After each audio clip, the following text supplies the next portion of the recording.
Hey guys, this is 5.1. It is the first lecture of the last unit of college algebra. So we are looking at polynomial functions today. We know how to add, subtract, multiply, divide, factor, and solve polynomials. And now we are going to look at them as functions and see how we can analyze their equations and their graphs to be able to basically describe them and answer questions about them. Okay. Hold on. My camera is not. All right.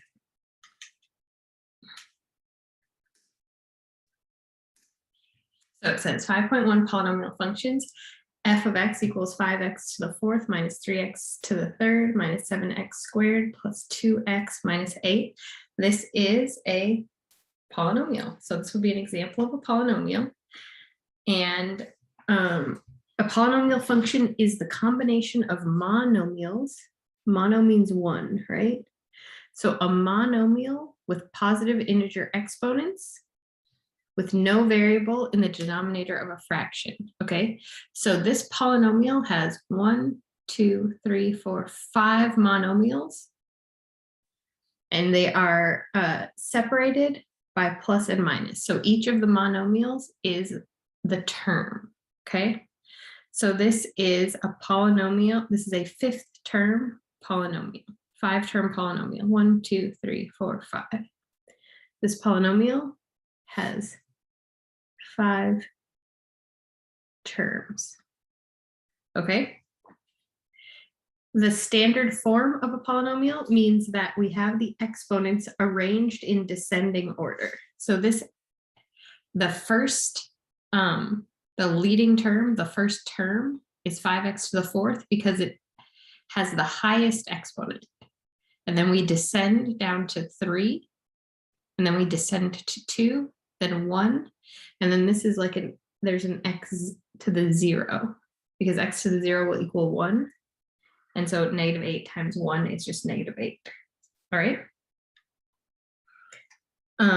So the terms are the monomials separated by plus and minus. The standard form is descending order of the exponents. The leading term is the first term. So 5x to the fourth is the leading term in this example. The coefficients are the numbers multiplied by the variables, okay? So here, I'm gonna just use a different color because it's confusing. The coefficient of x to the fourth is 5, okay? The coefficient of, let's use x to the third. X to the third is -3, okay? The coefficient of x squared is -7. The coefficient of x is 2. The coefficient of x to the fourth is 5, all right?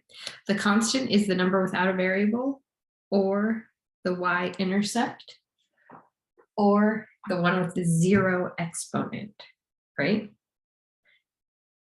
The constant is the y-intercept because if you remember, we find the y-intercept by setting x equal to 0, right?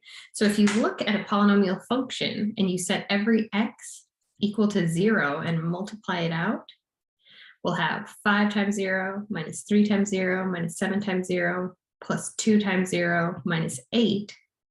All that will be left is the constant, is -8. So this constant is -8. -8 is the constant.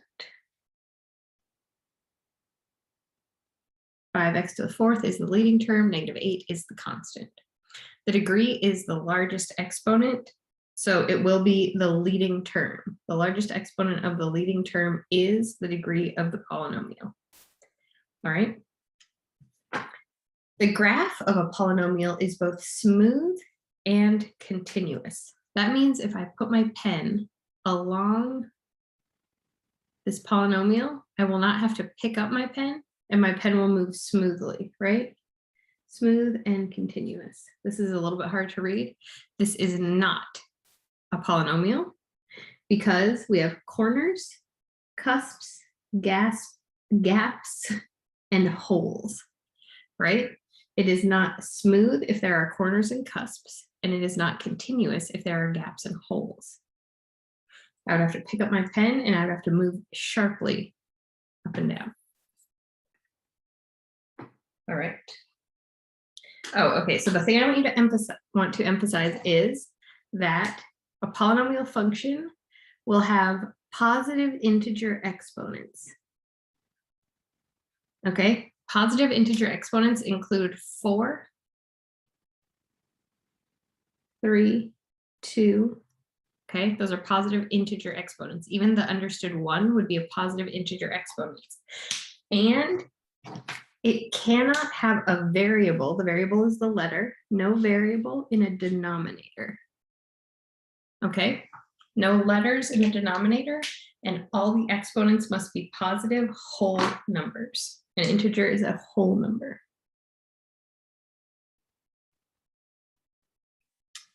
Okay, so let's practice. Example 1. Which of the following are polynomial functions? Make sure they are written in standard form. Okay, so number 1, I'm just going to mark these 1, 2, 3, so that you know what I'm talking about. Number 1, px equals 4x to the third minus 1/2 x squared minus 7. Remember, the rules are that the exponent must be positive and a whole number, and that there are no variables in a denominator of a fraction. So here we have a denominator, but the variable is not in the denominator. So this does meet both expectations. The 3 and the 2 are positive whole numbers, and the x is not in the denominator. So we say it is a polynomial function. They want it in standard form. Standard form means that it goes from 3 to 2 to the constant, right? That's in order, in descending order, it goes down. So it's already in standard form. Number 2, the exponent is a whole number and there are no fractions whatsoever. So this is also a polynomial. But they want it in standard form. So I need to move that 5x to the 4th ahead of the x, because then it's in descending order, 4, 1, constant.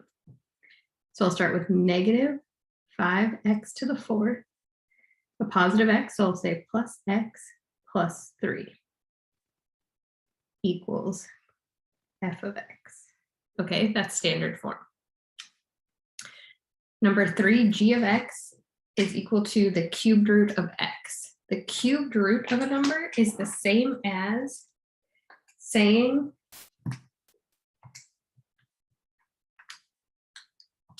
that number to the 1/3 power. Do you remember that? I don't even think that was this class. That was from math a while ago. So basically, if you have something under a radical, that is a fraction as an exponent. And the exponents have to be whole numbers. They have to be integers. This would not be an integer, so we would say this is not a polynomial function, because it's like saying x to the 1/3, not a polynomial function. Number 4, hx equals x to the 3rd minus 2, x to the 4th plus 1. So this was not a polynomial because of the positive integer exponents. Not a polynomial because it does not have positive integer exponents. Okay, I'm going to say that this number 4 is also not a polynomial because of a variable in the denominator. It cannot have the variable in the denominator. It cannot have positive, it has to have positive integer exponents. That is the denominator, and that is a variable. So this would say not a polynomial. Okay.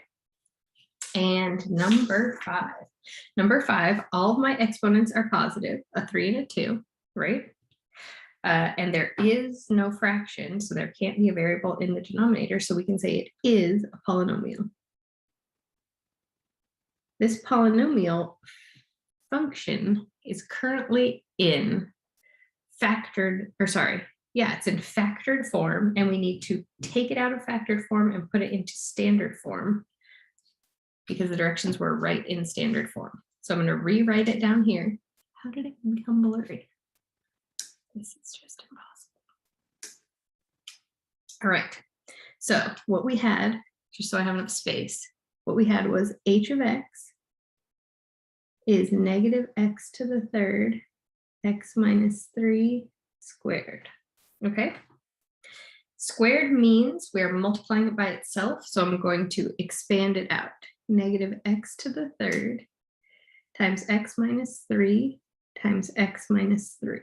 Okay, the first thing I'm going to do is FOIL it. So I'm going to leave the negative x to the third here. X times x is x squared. X times negative 3 is negative 3x. Negative 3 times x is negative 3x. Negative 3 times negative 3 is positive 9. Okay, so that's FOILed out. Then I can combine like terms.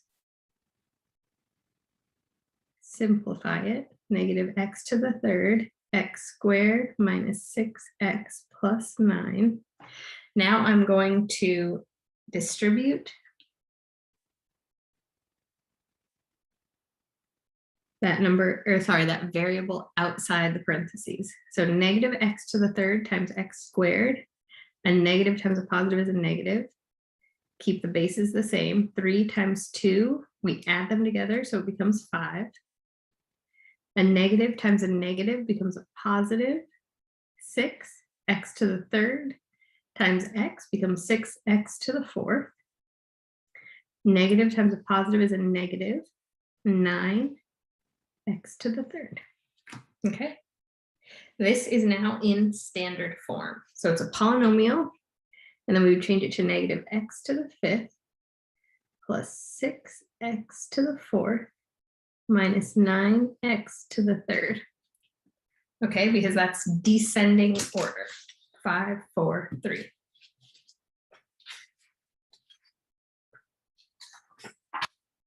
And now we're just going to use the rule smooth and continuous.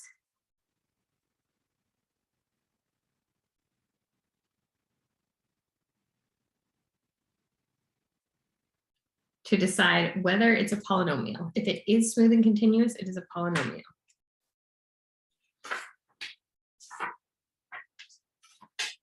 This one is broken, right? This one is sharp.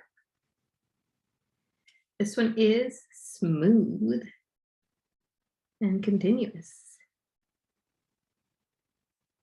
This one is smooth and continuous. Right? It does not matter which direction they're going. It doesn't matter how many times they cross.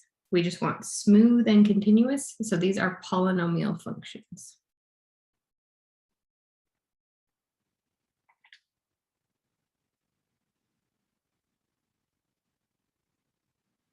They could be polynomials. These could not be polynomials.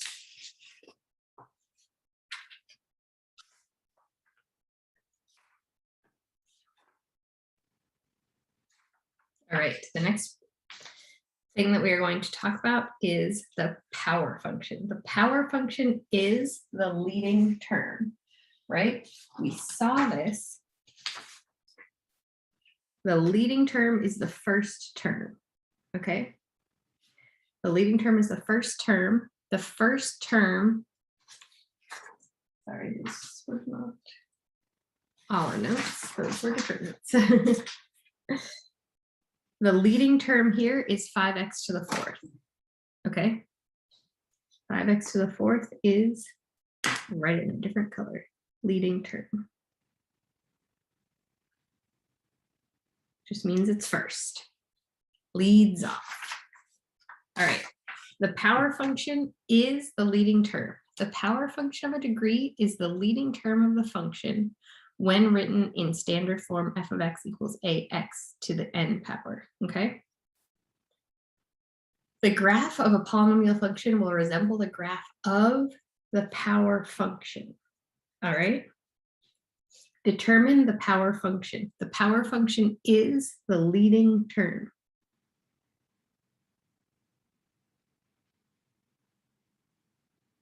Okay, so the leading term of 3x to the 5th minus x squared plus 2 is 3x to the 5th. Okay, they ask us to verify using a graphing calculator. 1 second. All right, sorry, I had to get Desmos ready. Let me share my screen. It says to verify. So we have 3x to the 5th minus x squared plus 2. That looks like this, okay? And the power function I said is 3x to the 5th. And so it means that 3x to the 5th minus x squared plus 2 will resemble or look like 3x to the 5th, okay? So let's look at the graph of just the leading term, 3x to the 5th. They resemble each other, right? They look like each other. So I want to show you something else. Here is your My Math Lab assignment, okay? The graph number 4.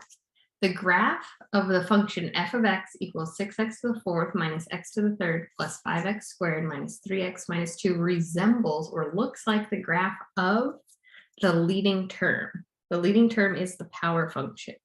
So what is your leading term of this big f of x?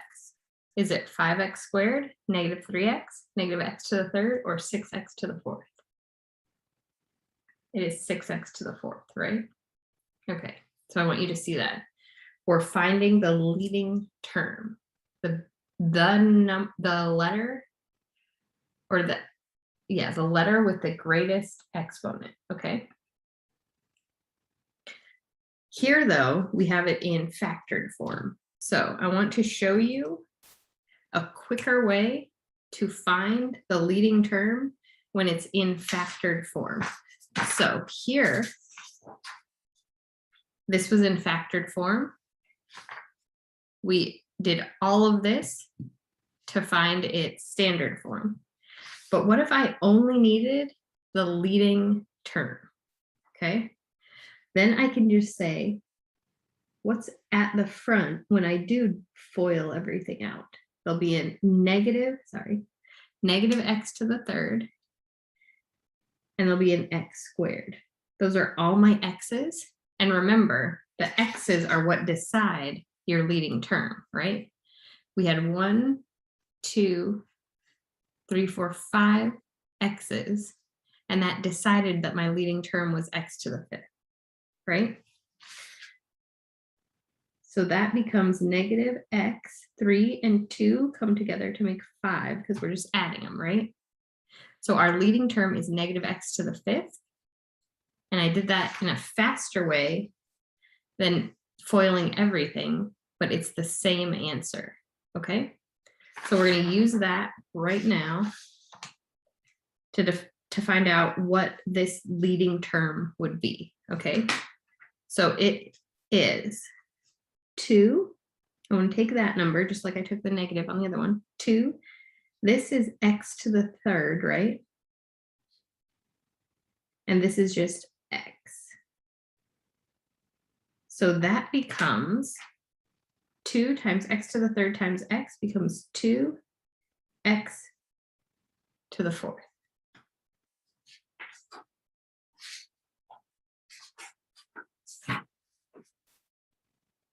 Next one, I have an x right here. I have an x squared that is also raised to the 2nd power. You see them both? And then right here, I have an x. And remember, we're only worried about the x's, the variables, and anything that's out in front of the variable, like a 2 or a negative sign, okay? So all of those multiply together, you get x 2 times 2 is 4, so x to the 4th. I'll rewrite this. X. This one becomes x to the 4th. This one remains x. So now we have x to the 4th, x. That becomes x to the 6th, right? We multiply these two, but we add these three. Okay. So the power function you verify using a graphing utility. So we verified that this looks similar to this. This should look similar to this, and this should look similar to this. 1 second. Okay, so let's look at Desmos. We have 2x to the 4th is here. That was my B. X to the 6th was my C. Those two look pretty similar. And then here was my full equation for part C. So this should look like x to the 6th. This should look like the red one, the black one. Do you see how it's just much longer, but it's still the same shape, okay? And then we have 2x minus 2 to the 3rd, x plus 7.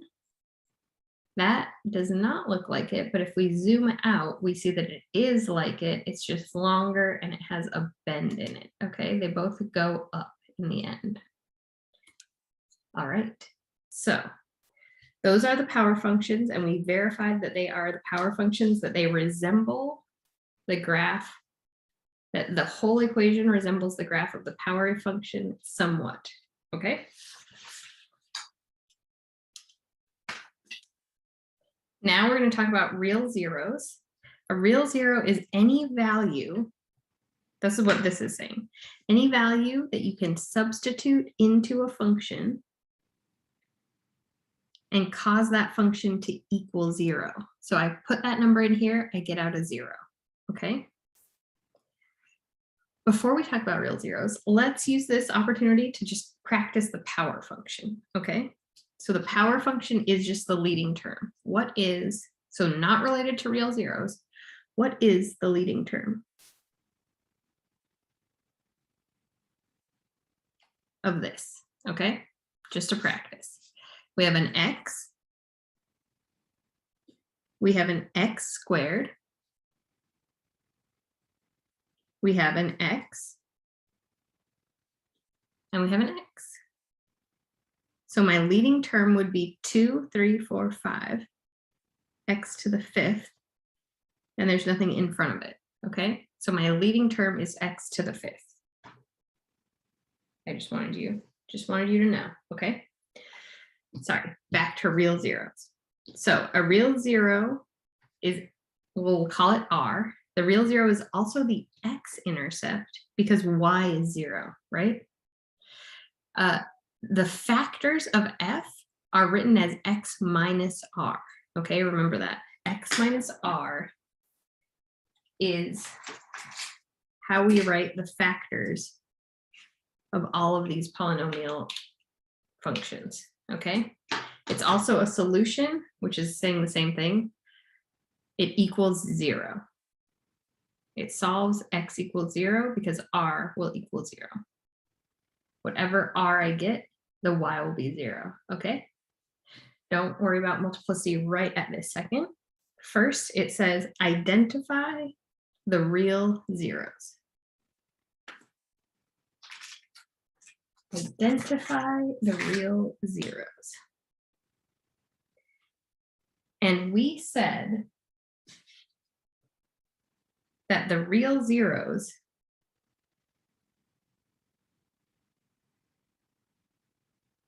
will be in the form of x minus r as a factor, okay? A factor is just what we multiply. Factors, we multiply together to get the final solution, okay? So this has 4 factors, 1, 2, 3, 4. I'm gonna list them, okay? Because x minus r is a factor of f of x. So my 4 factors are x plus 5, x minus 2 squared, that's important, okay. X minus 4 and x plus 1.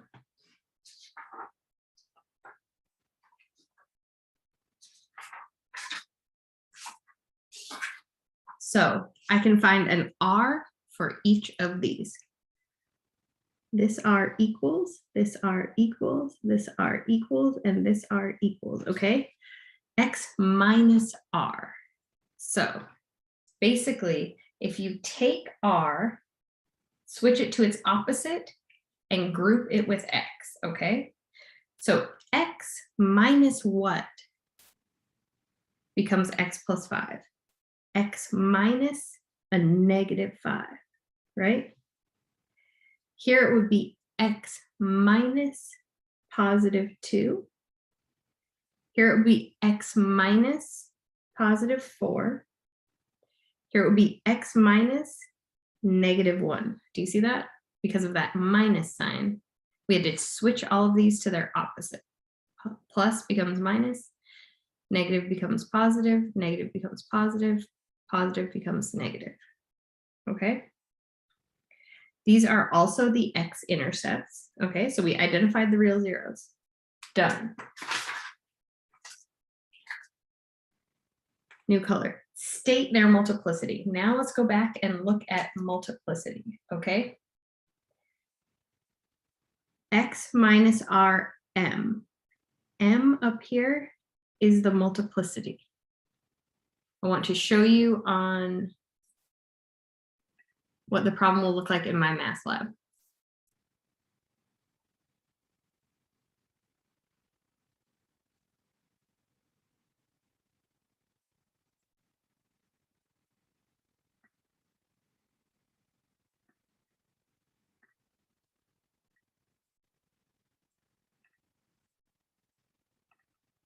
Okay, so number 2 says if R is a real zero of even multiplicity of a function f, then the graph of x crosses or touches the x-axis at R, okay? That's what I want you to understand about multiplicity. It will cross or touch the x-axis.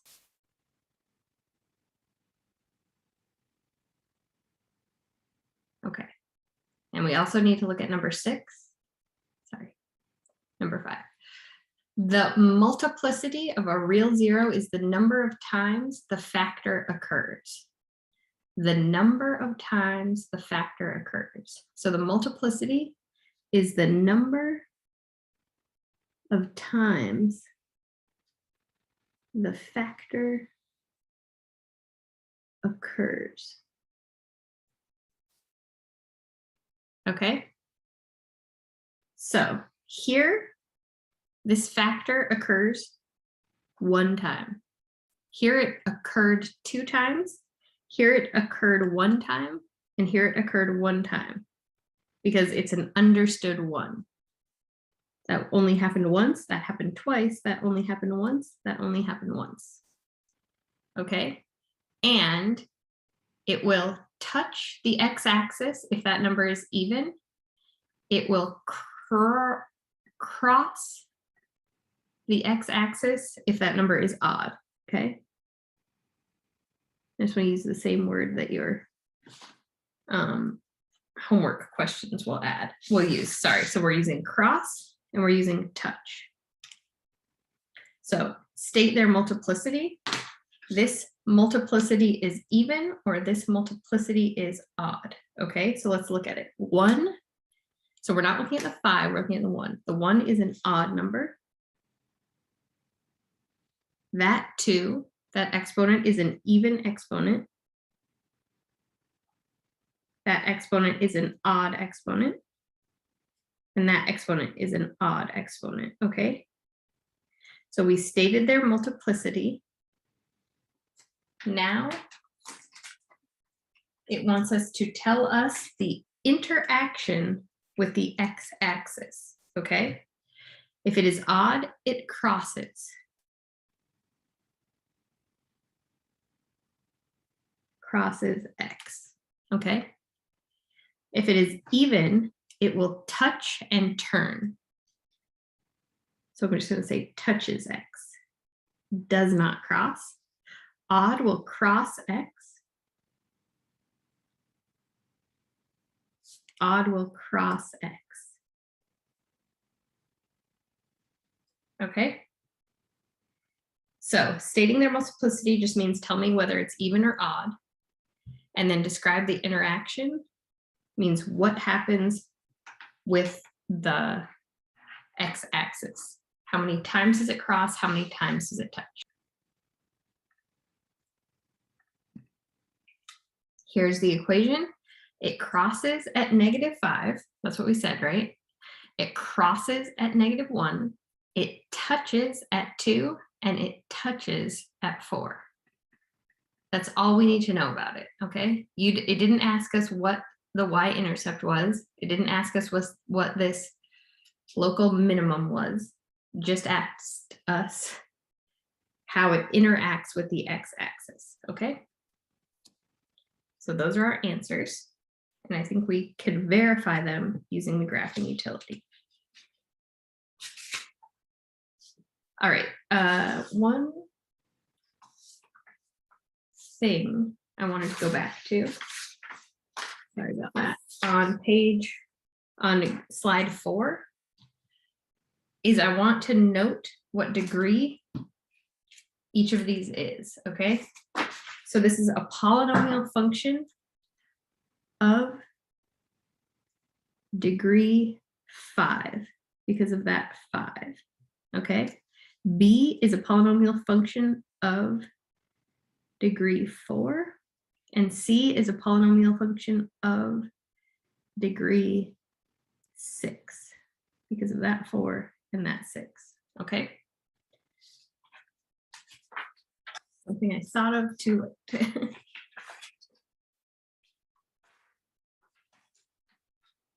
All right, so now we can identify the real zeros, we can identify the x-intercepts, we can identify where the graph touches x and where the graph passes through x. So let's start with example 5. Find a polynomial function of degree 3, right, with real zeros -1, 2, and 3. So this was of degree 5. The biggest exponent is 5. Of degree 4 means biggest exponent is 4. Of degree 6 means the biggest exponent is 6. Yeah. So this should be of degree 3, and we'll just say x is our variable. Okay. Of degree 3 with real zeros -1, 2, and 3. Let's go all the way back to our first slide. No, sorry, it's not our first slide. It is our 5th slide. And we said R will be a factor of the polynomial when we use its opposite and combine it with x, okay? So x minus R is a factor of f of x. So these are the zeros. R are real zeros. Real zeros are R. Okay, so I can say f of x, because it's a function, so I can use f of x. F of x equals real zero -1. X minus -1 becomes x plus 1. X minus +2 becomes x minus 2. And then x minus +3 becomes x minus 3, okay? It is a polynomial function of degree 3 with these 3 real zeros, okay? And we know that it will cross or touch the x-axis. Well, I guess we're crossing the x-axis at -1, 2, and 3, right? And it will resemble, it will look like x to the 3rd because that is my leading term. Okay.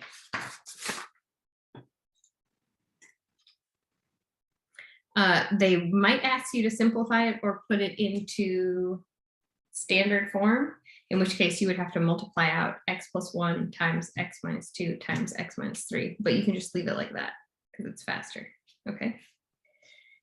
For example 6, find the real zeros and state their multiplicity, then decide if the graph will touch or cross the x-axis, okay? Find the real zeros and state their multiplicity. So we have 6. We have 6. We have x to the third. We have x minus 5 to the first, right? And then we have x plus 1/4 to the fourth, okay? What are the real zeros? I see 3 different times when I see x as a factor, okay? That's why I separated these two out, because x is a factor here. So we just have regular x. We have x minus 5, and we have x plus 1/4 to the fourth. Both of these are just understood 1, right? Okay, so what are the real zeros? Here, r is, well, let's not start with that one. Let's start with the easy one, -5. And remember, we say x minus r is the factor. So x minus 5, r is 5. X plus 1/4, r is -1/4, right? But this has nothing. What can I combine with nothing to get x? What can I combine x with? Sorry, this has nothing. What can I combine with x to get x? I can combine nothing. Nothing is 0. 0 is not negative or positive, so we just say r is 0, okay? Our exponent here is, oh, I'm sorry. That was a 3. I apologize. Okay, so our real zeros, we found them. State their multiplicity. Okay, their multiplicity is even or odd, okay? State their multiplicity. 3 is odd. 1 is odd, 4 is even. Okay, that is their multiplicity. And decide if the graph will touch or cross the x-axis. Actually, their multiplicity will also be 3. Okay, so let's say it's odd, it's 3, it's odd, it's 1, and it's even because it's 4. Okay, I don't want you to put the wrong thing into my math lab. When they ask for their multiplicity, they will ask for the number 2. Okay, decide if the graph will touch or cross the x-axis. If it is odd, the rule is it crosses x.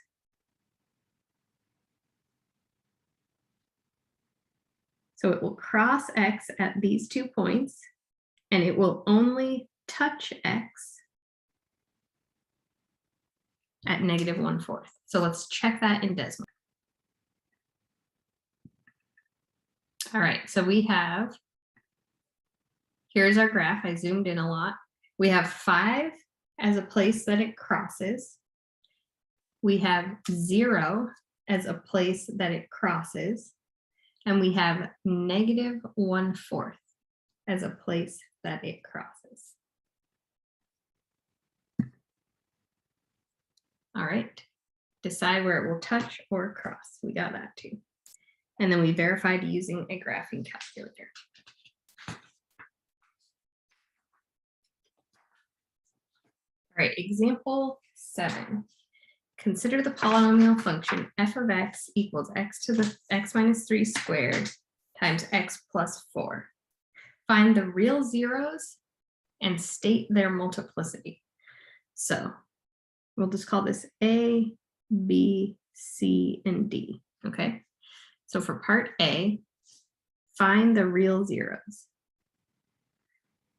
I have x minus 3 squared, and I have x plus 4. what will be the real zeros here? R is, because remember it's x minus r. R is 3. Here R is -4. Okay, those are our real zeros. Their multiplicity, their x-intercept is also 3 and -4. State their multiplicity. Their multiplicity for this one is 2, right? And for this one, it's an understood 1. 2 is even, and 1 is odd. Okay? So an even will touch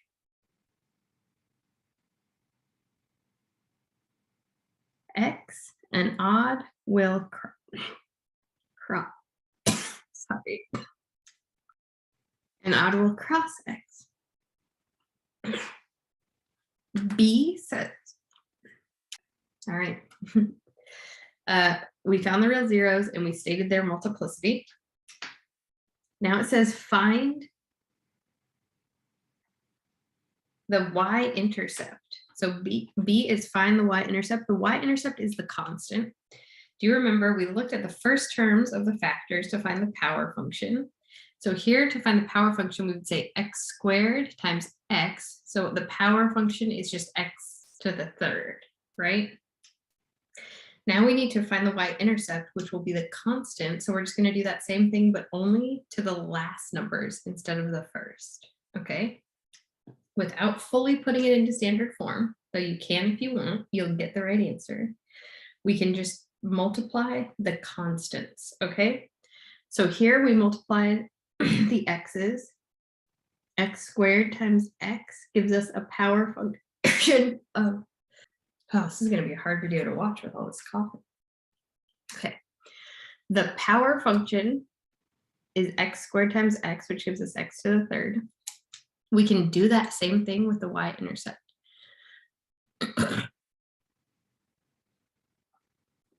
Okay, so the last terms are -3 squared and 4. -3 squared becomes 9. 9 times 4 is 36. So our y-intercept is 0, 36. C says graph it. Graphing really isn't asked of you for the homework, so I'm going to skip that. And then letter D says use the x-intercepts to find the intervals on which the graph is positive and the intervals on which the graph is negative.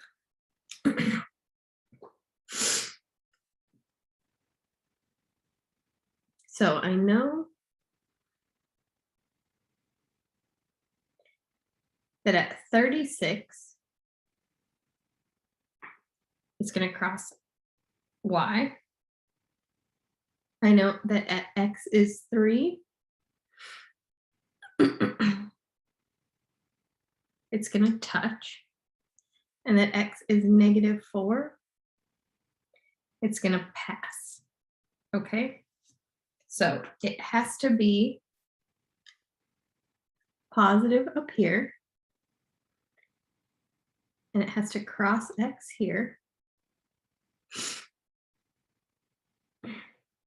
and it has to touch here, but not cross.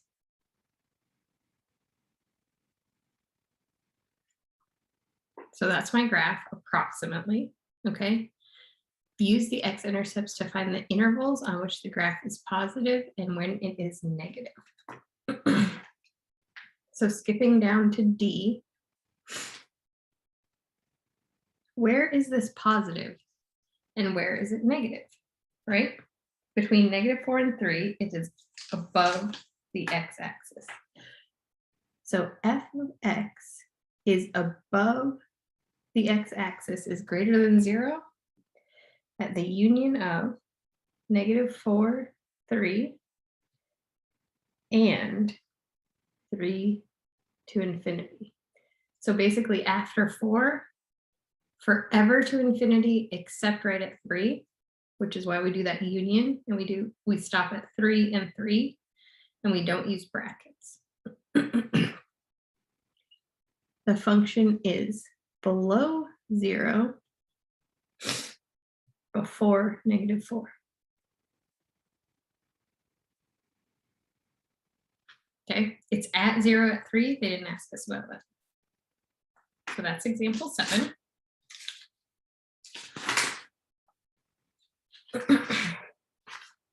Now let's talk about turning points. This had 2 turning points, and its power function was x to the 3rd. The rule about turning points is the number of turning points, or the maximum number of turning points, is your highest exponent minus 1, okay? The turning point is where the graph changes from concave up to concave down, or from concave down to concave up, okay? The changes between them, 1, 2, okay? So each of those is a turning point. The maximum number of turning points is 1 less than the degree of the polynomial. So this guy, his degree was 3. He got 2 turns, okay? So how many turning points would this get? I need to find the degree of the polynomial, find the leading term, okay? So here we have x squared, x, and x. Agreed? If I multiply all those together, I have 2, 3, 4, 5. X to the 5th is my leading term, or the degree of the polynomial. Degree of 5.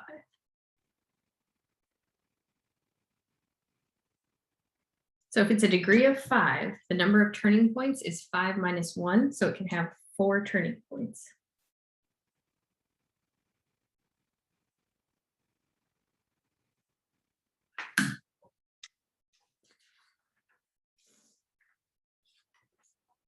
Now we're going to talk about end behavior. The end behavior of the graph is the same as the graph of f of x equals ax to the n power. So a is the number in front of the variable. N is the exponent. Let's look at the exponent first. If n is even, the ends of the graph go in the same direction. So which of these is n is even?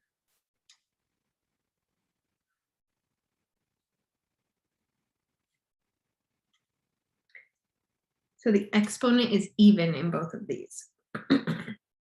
If n is odd, they go in opposite directions.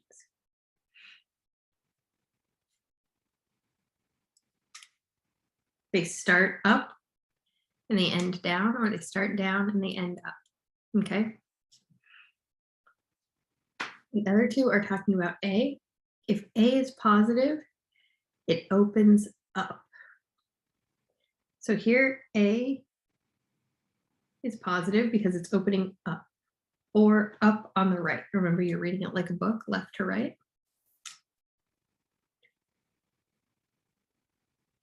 It opens up on the right. If A is negative, the graph opens down, or down, goes down on the right. Okay, so now we know its end behavior and how many turns it can have. Which graph could be the graph of x to the 5th plus ax to the 3rd plus bx squared minus 2x plus 3? They're using letters here so that we can't just put it into Desmos. Okay, so what is the degree, right? Or let's talk about what the differences are. So this one, they're all going in different directions, right? This one is opening up. What do we know about opening up? So we have one opening up, up, up, down. So if it opens down, that means that A is less than 0, right? But all the rest of these, A is greater than 0.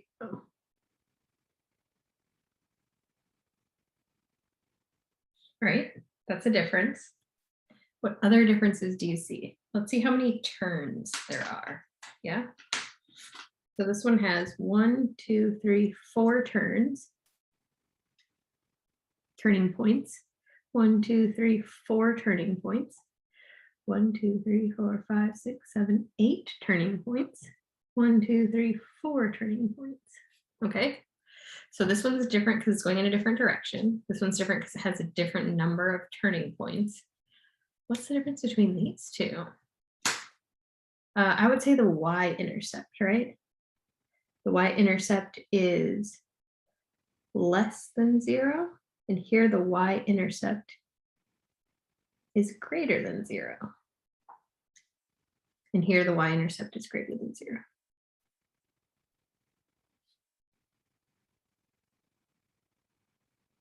All right, so we found something different, some way that makes each one unique, right? This one, A is negative. This one has 8 turning points. This one,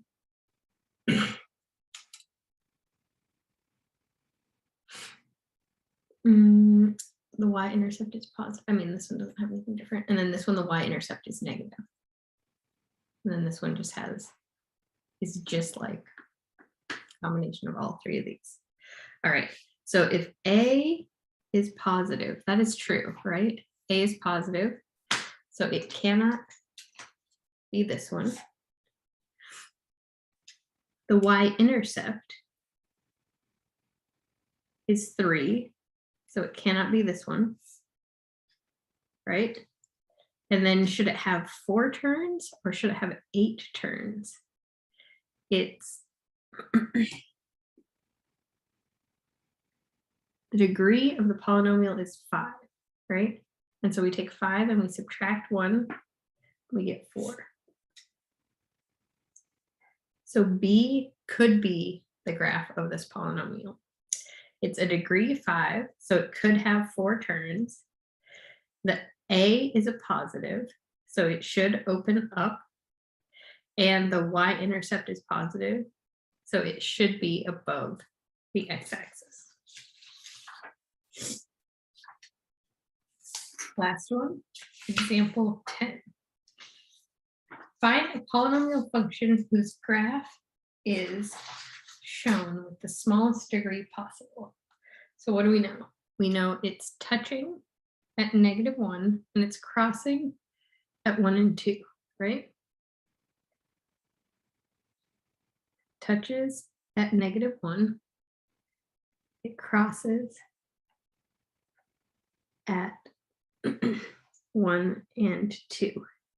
So what are my real zeros? So that means R is -1, R is 1, and R is 2. Because my R's are my x-intercepts.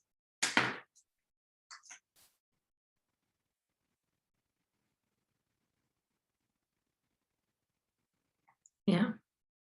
Okay. So I can make a factored form because I know every R can turn into X minus R, and now that's a factor. Is a factor of f of x.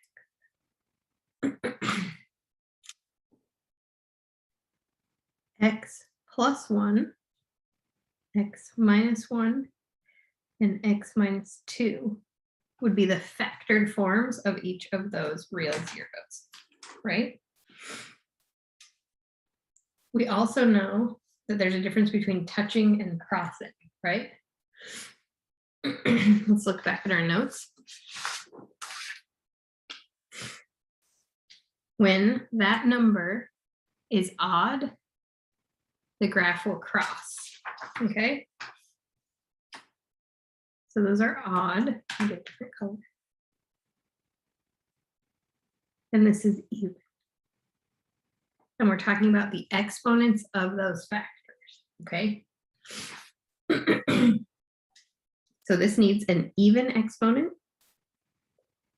This needs an odd exponent, and this needs an odd exponent. It also said, oh, I'm sorry. It also said to us that they want the smallest degree possible. So the smallest even number possible, the smallest odd number possible, and the smallest odd number possible, okay? X plus 1, the smallest even number is 2. X minus 1, the smallest odd number is 1. And that'll just be another 1, right? So it'll pass through at +1, it'll pass through at +2, and it will touch at -1 where the m is even. Now let's make sure in Desmos. So that's my equation. I met all of the I met all of the expectations of these intercepts right here. Let's see if this looks like this. All right, so this says it crosses at it touches at -1, crosses at 1, crosses at 2. Excellent. But if you look at the difference between the height of the y-intercept, it is different. So this height is 2. The height of the example 10 is actually 4. So last chapter, we practiced stretching a graph vertically. Do you remember what we do to stretch a graph vertically? We need to stretch it by 2, right? Because instead of 2, we want it to be 4. So if I multiply everything by 2, that should give me the correct y-intercept. So I'm actually going to say that it is f of x equals 2 x plus 1 squared, x minus 1, x minus 2. And I verified that that is the correct and accurate graph. All right, I know that that was a lot of different information and it was all very challenging, but we'll continue to practice it and just make sure that you're reading carefully in my math lab and looking at these notes. You'll do great. Thank you.